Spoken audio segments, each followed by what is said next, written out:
अस्सलाम वालेकुम। आज असां सब हिते अहिड़ो ॾींहुं मल्हाइण लाइ गॾु थिया आहियूं जेको हिकु ॾींहुं न, हिकु सुञाणप, हिकु तारीख़, हिकु मोहब्बत ऐं अज़मत जो निशान आहे।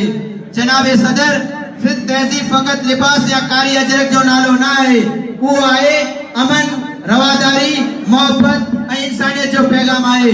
जनाब सदर, उहो पैगाम असांखे शाह अब्दुल लतीफ़ भिटाई जे सुरनि में, सच्चन सरमस्त जे सच में ऐं बाबा फरीद जे दुआनि में ऐं रूहानी बुजुर्गनि जी तैलीम में महफूज़ आहे।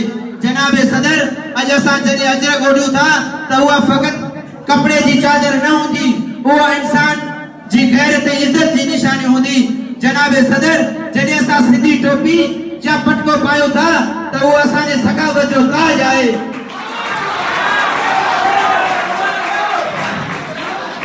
आख़िर में इहो चवंदुसि त पंहिंजे ॿोली सां प्यार करियूं, मोहब्बत करियूं ऐं नफ़रत न पकड़ियूं। आख़िर में ई शाह जो शहर चयूं पंहिंजी जगह वठंदुसि।